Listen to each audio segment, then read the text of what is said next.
Okay, well today is November 9th, and for those who are Doctor Who fans will probably be aware that today is the season finale of the Peter Capaldi season of Doctor Who, which I think has been I think overall been a really good season. I think a lot of fans have been polarized by the season. I think it's been overall a really strong season. I think there were some really strong episodes. There, of course, I think been a few duds. Robot of Sherwood was I think that was one of the worst episodes of Doctor Who, certainly within the modern era. Worse than Love and Monsters? Maybe. But anyway, that's beside the point. I'm sort of excited for the season finale. But no, what I want to do today, sort of in honor of the season finale of Doctor Who, is to go back in time and look at review some of the older classic series. I did that with the Genesis of the Daleks. Today I'd like to do is review or discuss a little bit the third Doctor Who story, the third William Hartnell story, way back in 1963. Actually, I guess 1964, that first season, and that is Edge of Destruction, a two-parter.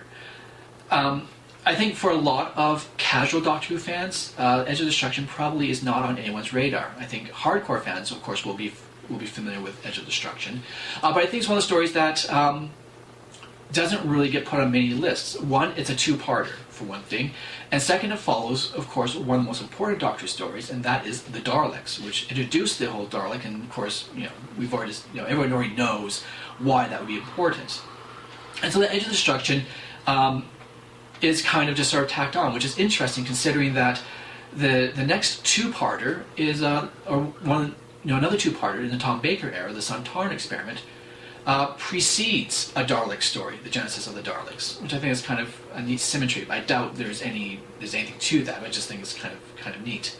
Edge of Destruction is a really important story. I think in some ways it's even more important, at least for me, more interesting than even the Daleks, and that's because it's a great character story. I'll try not to give any spoilers, and I apologize for this, but if there are spoilers, well, it's been 50 years since the story's broadcast, so I think I'm okay if a few spoilers slip out. Well, the thing about the Edge of Destruction is the fact that it is character-driven. There are no monsters, there's no secondary characters, and it's just the four main characters: William Hartnell, Carole Ann Ford, William Russell, and Jacqueline Wright, that carry the action. And as I said, it's a two-part, so it's really short. But what's really neat about it is what takes place within the action.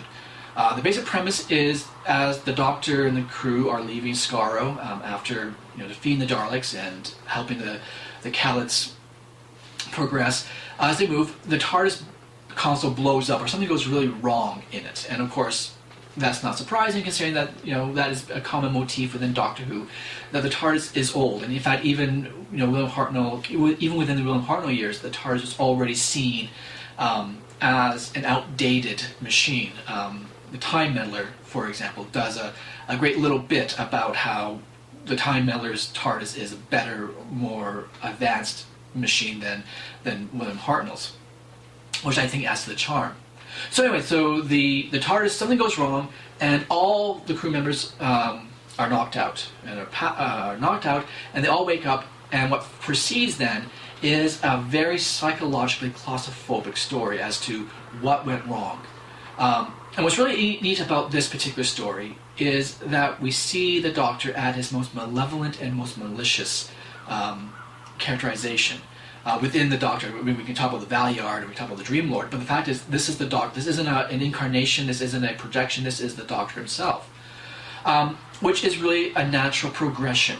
After all, if you watch the first two stories, An Unearthly Child and the Daleks, you realize the Doctor is not a moral character.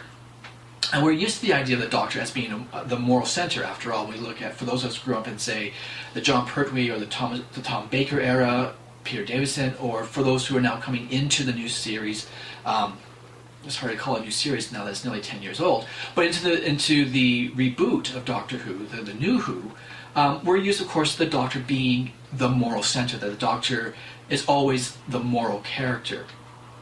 In the first three stories, the Doctor is not. Ian Chesterton, played by William Russell, of course, is really much more The Doctor, he is the moral he is the moral center. In the first episode of An Unearthly Child, the Doctor kidnaps. And the companions have tripped into the TARDIS. They've been stowaways. They have been invited into the TARDIS. But William Hartnell literally kidnapped the Barbara and Ian because they come to the TARDIS, and he didn't want them, telling other people about it, which already sets off the idea that the Doctor is not quite a good guy yet. And within that same story, there is a scene where they're fleeing from their enemies. They have a wounded member, one of the people that they're with are wounded and slowing them down. And the scene is where the Doctor picks up a rock, and without any words, what the Doctor's about to do, that he is about to smash this guy's head in because he's slowing down everyone else, and the Doctor doesn't want to die.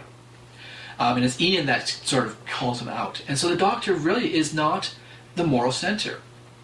And the Edge of Destruction, what we have essentially is the division between the crew. You have the Doctor and Susan as the Time Lords. Of course, we don't know who they are yet, but we know that they are family and that they're aliens. And of course, against Ian and Barbara.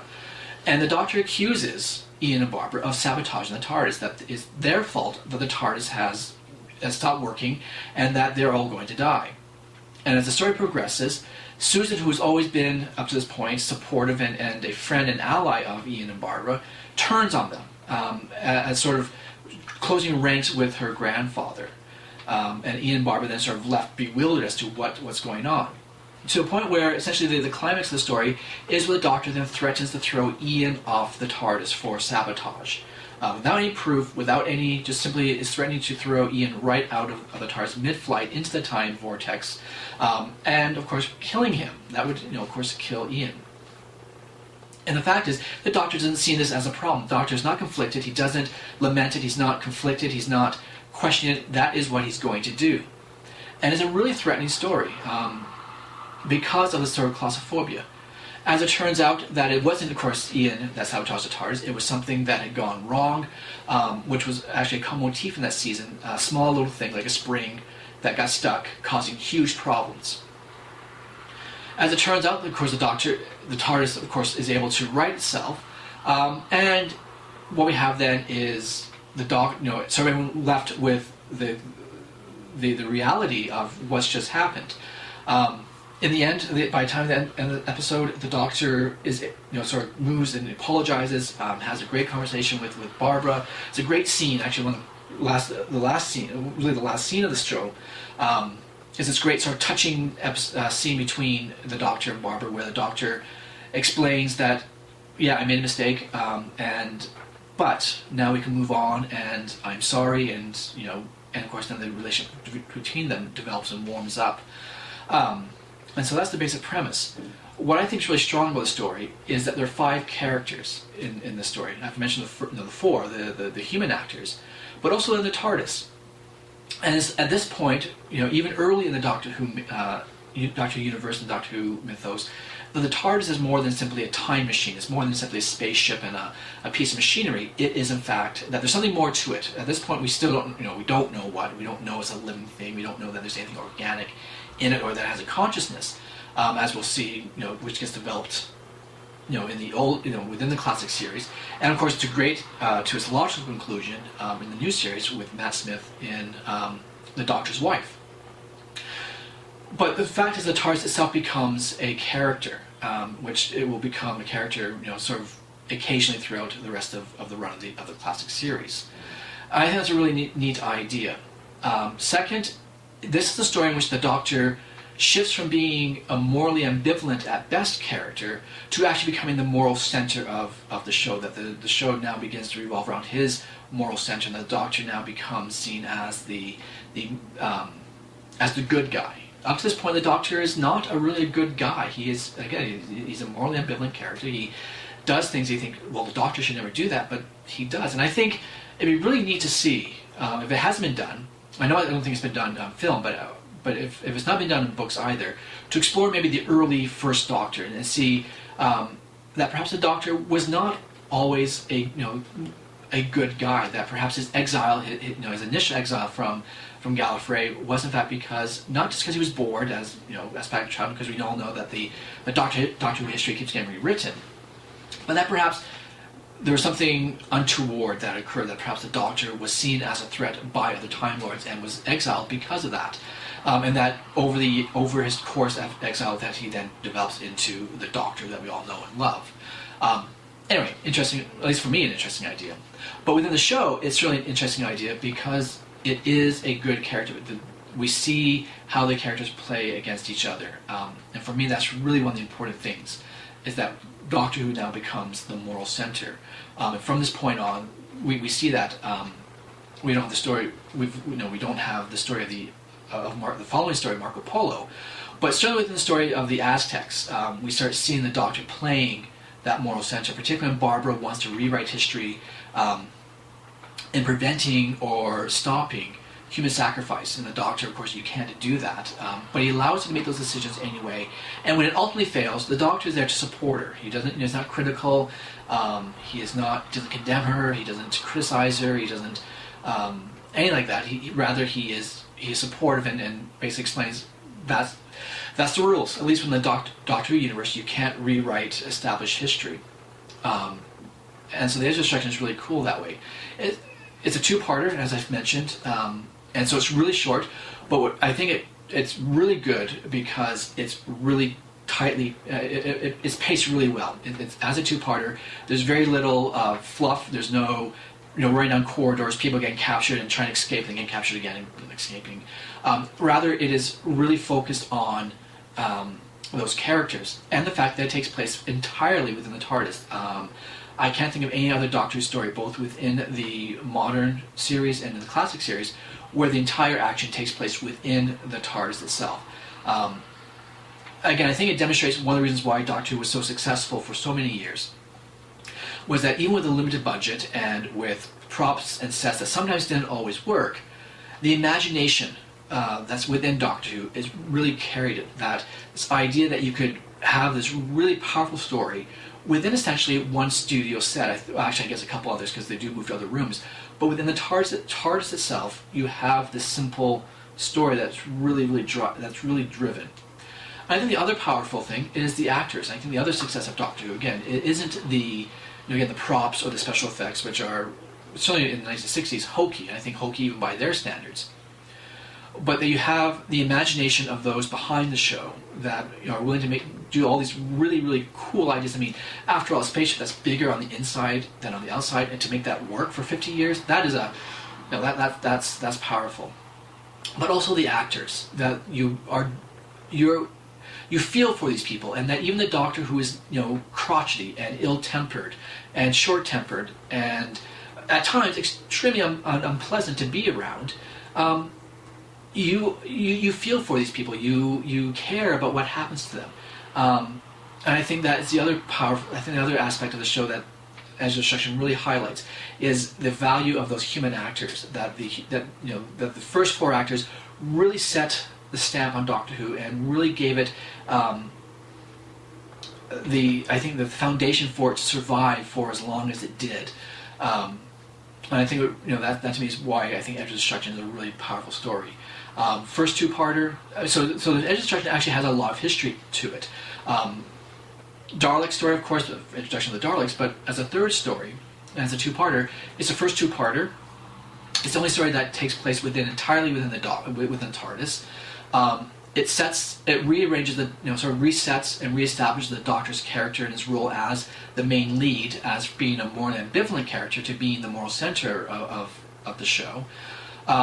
The introduction of the TARDIS itself as a character, that it's not just a machine, it's not a spaceship that goes from point A to point B or from time period to time period, but rather that the TARDIS itself is a character, that there's something more to the TARDIS. I think is really emphasizes the importance of those kind of ideas that sort of go for broke thinking that I think dominated Doctor Who for many years.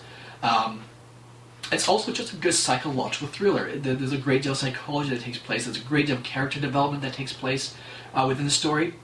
It's well worth viewing. And at two parts, it's not even it's barely even 40 minutes long, but it is I think it really fits within the classics.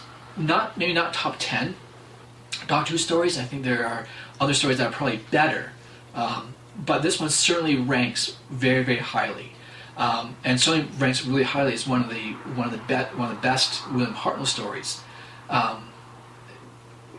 So yeah, for those who are maybe interested, definitely try it out. Doctor Who: Edge of Destruction is a great story.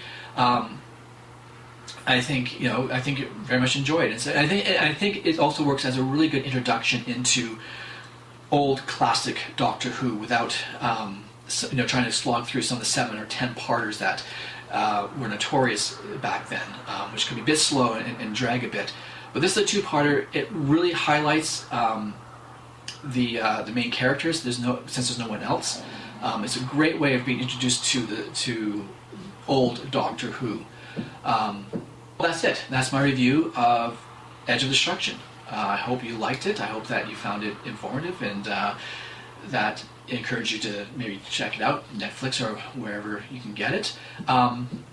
So yeah, that's the review. Hopefully I'll be able to do a few more of these, continue doing these. A bit more frequently than several months in between. Hopefully, if maybe every few weeks, do one of these reviews. Now, I'm a huge Doctor Who fan, a massive Doctor Who fan, and so a lot of these stories, a lot of reviews are going to be about how great they are, how much I love them. But there are a few, of course, with any show that's gone for 26 years, at least within the classic series, there are a few duds. And I will hopefully also review some of the duds as well, just explain why I think that some of the weaker episodes were there, which doesn't change the fact that Doctor Who is awesome. After all, I think of Robot of Sherwood, which I think was, again, one of the worst episodes ever in New Who. In fact, probably one of the worst episodes of Doctor Who altogether, in my mind. But that doesn't change the fact that Capaldi has been a fantastic Doctor. That the season has some really strong episodes, and I'm really looking forward to seeing how the season finale plays out tonight, and then of course the Christmas episode, and then hopefully season 9, the second season with Peter Capaldi, and see how that plays out. So in a show that's been in a program that's been essentially going for 50 years, you're bound to get a few duds, and that's okay. Right, well, anyway, do the YouTube thing, like, subscribe, all those sorts of things. Check out my other videos. I'll post a few links, I think, on the video, or whatever. And, yeah, until next time, enjoy Doctor Who.